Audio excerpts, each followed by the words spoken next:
want us to get loud? Yeah!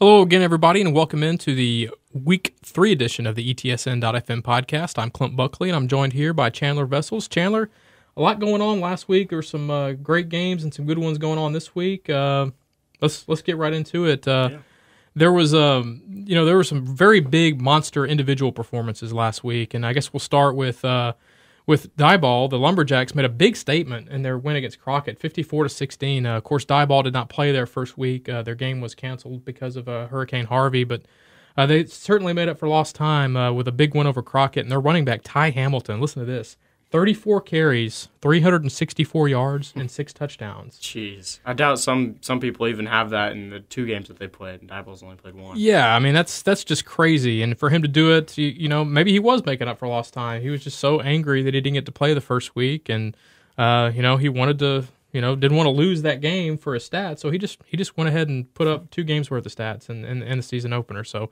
that stood out to me. That was a big game for Mr. Hamilton, Ty Hamilton from Diboll. Also, another big game is Alto has a new quarterback. His name is Hunter Townsend. I remember Hunter Townsend as a sophomore at Carthage. He is a baseball player first, but he's also played football. He played football at Carthage as a sophomore as a receiver. Then I believe he transferred to Rusk last year. Now he's an Alto. And he's a quarterback for Alto. It's a senior season, and he put up big numbers. And Alto 61-41 over Big Sandy. He had 227 rushing yards, 183 through the air, and 5 total touchdowns as Alto won 61-40. Kind of a shootout defense optional type game, Alto and Big Sandy. So those 2 players had big performances in week 2. And then also we have to talk about Van quarterback Garrett Mosley. Big time performance last week, and not only with the numbers, but what he was able to do in bringing his team back from a huge deficit. They fell behind 27-0 last week against Princeton. I think he engineers 6 consecutive scoring drives to get him back into the game. And for his efforts, he is our offensive player of the week, brought to you by Dairy Queen. 13 of 27, 337 yards, 3 touchdowns passing, and then 29 carries for a quarterback. That's a lot. 169 yards, 2 touchdowns, and Van beats Princeton 48-34 to remain undefeated. So congratulations to Van quarterback Garrett Mosley, our offensive player of the week. Our defensive player of the week is Ty Patterson from Linden Kildare. He had 18 tackles, 6 of them were solo, and a 21-7 win over Clarksville last week.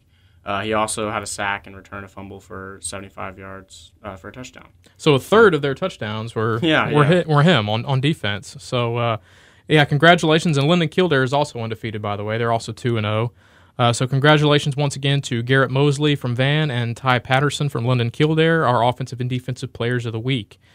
Now we've got some huge games going on this week. Week 3, it finally feels like the season is in full swing now. The first 2 weeks we're like trying to feel all the teams out and see what we thought was back in the summer, if it was real or not. And some of our feelings have been justified. In the preview, we knew that Carthage was going to be good, and they've proven us right so far. And then there's been some teams that's been disappointments, and there are also teams that have been surprising in a good way. But we're going to start off with our Week 3 preview, talking about our game of the week, and that's Carthage against Whitehouse. We had this game circled on our calendar for a long time. I believe it was in our top 10 games of 2017 countdown that we did. And we've both seen them now. You saw Carthage last week. I saw Whitehouse last week. I was really impressed with Whitehouse's defensive front. Their 4-man defensive line is really talented, but they're going to have their hands full this week with a Carthage running game that's pretty good. Yeah, obviously Keontae Ingram is the best running back in the state probably. I got a chance to watch him for the first time last week. I was a little disappointed. He only had 82 yards, but when you say you're disappointed in a running back that has 82 yards, that's still a good game. Right. I was just expecting, he had the big game last week, but he did pretty well. He did, and the other thing is he didn't play the entire fourth quarter, so he could have done a lot more damage if he'd got more playing time. Head coach Scott Surratt wanted to rest him, make sure he's healthy for the whole season. But it's not just the running game for Carthage. They can do damage through the air. They have a couple of receivers that are pretty good. Dwaylen Ingram, Keontae's cousin, and D. Bowens. And their defense, I mean, last week it wasn't as great. I mean, they forced 3 turnovers, but they gave up 38 points. But considering they were playing Liberty Ilo, who's a pretty good offensive team, give them a little break there. They only allowed 7 points last week. So, yeah, I mean, when I'm looking at this game, I mean, that's the first thing that jumps out is Carthage's running attack and Whitehouse's defensive line, and their defensive line is really good. I mean, they've got Trevor Lawrence, Mitchell Melrose, and Christian Owens. They're seniors up front, and then they have a junior named Darius Trimble. All 4 of those guys are big, they're physical, and they've played well, all of them, for the first 2 weeks of the season. And aside from, like I mentioned, I saw them last week against Chapel Hill. Aside from a couple of, really long runs, just 2 plays really from Chapel Hill's quarterback, one of 58 yards and one of 98 yards in the fourth quarter, Whitehouse's defense was lights out against Chapel Hill. And, they're going to need another effort like that again on Friday because Carthage, one thing about Carthage is I know they pride themselves on being able to run the ball. And I know that they were probably very disappointed in not running it the way they thought they should last week against Liberty Ilo. And I remember them doing the same thing last year against Whitehouse, by the way. They didn't run the ball very well against Whitehouse. I think Ingram only had like 57 yards, the only game he was held under 100 yards all last season. And then, I mean, after that, there was no stopping Ingram. I mean, he just went nuts after that. So, that could be the case again this week where, the coaches get after him a little bit, get after the offensive line a little bit, and get after the running back, saying you're not being physical enough, you're not attacking the holes hard enough. And I think Carthage should be a lot better on the ground this week than they were last week. But that being said, Whitehouse's defense is no joke, and that's going to be one thing that I'm going to be keeping an eye on. Another big game this week is John Tyler versus Lufkin. Of course, these are longtime rivals, used to share the same district. And this is a game that wasn't on the regular season schedule last year. Both of these teams played at the Battle on the Border showcase in Shreveport last season, but decided not to this year. So they're going to be playing each other instead down in Lufkin on Friday night. This is a rematch of a first-round playoff game between these two last season that John Tyler won at the very end of the game by batting away a potential go-ahead 2-point conversion at the very end of the game. They win 50-49. I think it's been kind of a mixed bag for both of these teams so far. I mean, John Tyler is 2-0, yes, but they really didn't look great last week in the game I saw against Ennis. I mean, they struggled on offense for really the almost 2.5 quarters.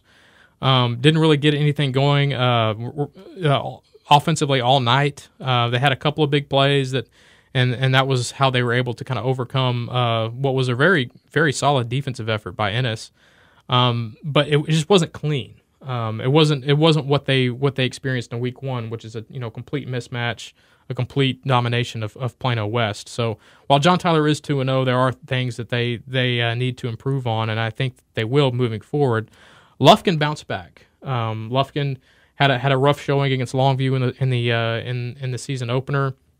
They come back. They handle Nacogdoches. The offense kind of gets going finally. A real big player for them in the early going has been running back Isaiah Phillips. This is his first year at running back. He had played, I believe, linebacker in the past. And this is, as a senior, he's taking over the running back spot, and I believe he has 350 some odd yards on the ground through 2 games. And he's kind of been their linchpin on offense, so to speak, and he's kept their offense moving as they're breaking in the new quarterback, Kiwan Thomas, who seems to be getting more and more comfortable as the season has gone on here. Another big game this week. It's a rivalry game, Van versus Lindale. You will be in attendance on Friday. What are you looking forward to in this one?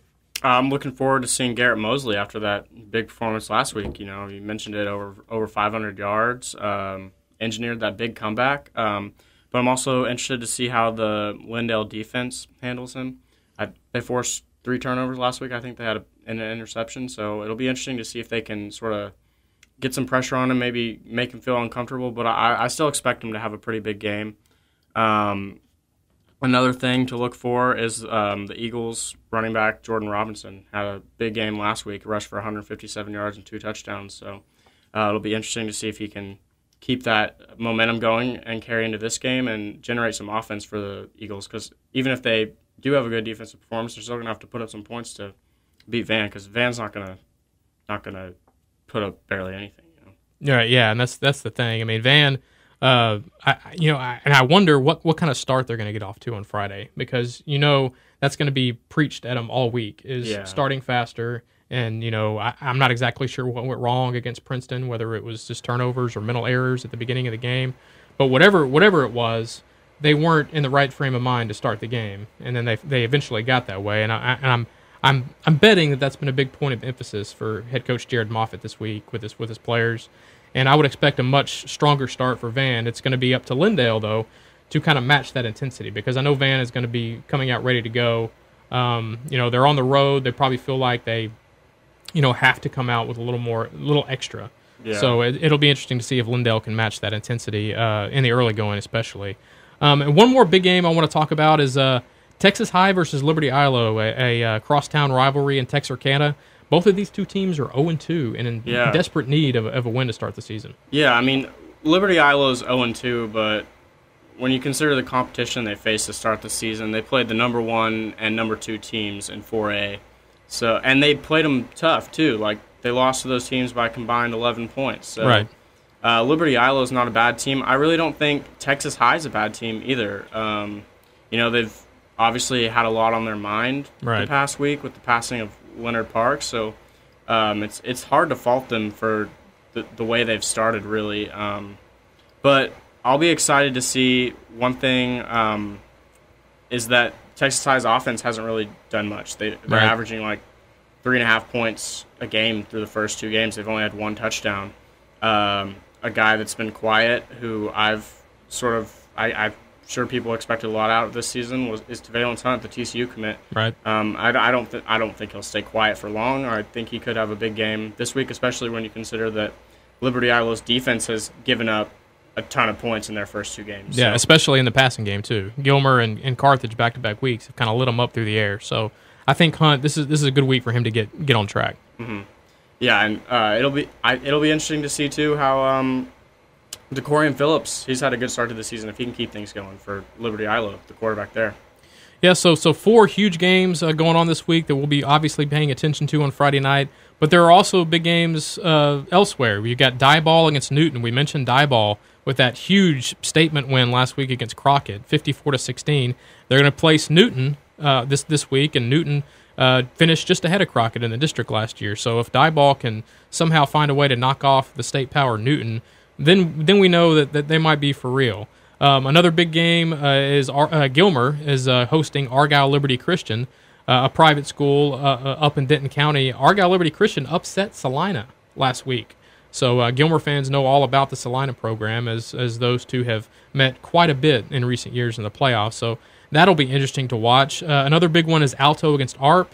ARP is 0-2, despite having just a tremendous performance last week from DeMarvian Overshone. I think we should at least mention that and what he did last week. All 3 touchdowns for them. He had a fumble recovery, a rushing touchdown, and a receiving touchdown. So yeah, so I mean, it wasn't enough. I mean, they ended up losing by a point, but Overshone big game last week, and they're getting an Alto team that's hot. We mentioned Hunter Townsend at the top of the show and leading that offense to 61 points. So that ought to be fun to watch. And then one more is Jefferson against Elysian Fields. We got 2-0 versus 2-0. And a couple of programs that are certainly no strangers to success in the playoffs. So this is a big non-district matchup between those two. Well, that's going to about wrap things up for this edition of the podcast. Don't forget to check out all of the preview material we have right now up on the site. We have previews for 8 of the big games going on this week. And then follow along our live scoreboard on Friday night, presented by America's Car Mart. We'll have live updates from all of the games involving East Texas. And then come back Friday night and early Saturday to check out all the recaps that are going to be on the website. Like I mentioned, it's a big week of high school football. I think this is, in college football they call it Separation Saturday. I think I can't think of the right alliteration, but Separation Friday, I guess this would be what I would call this week, because some teams are starting district next week or in a couple of weeks, and some teams still have a couple more weeks before they get into league play, but they have big games that they're going to kind of give us a litmus test to see, how they're going to be later on in the season. So this is a huge week. So be sure to come back to the website early and often this weekend to check out everything that we have going on. And also, if you haven't done so already, you can download our free mobile app.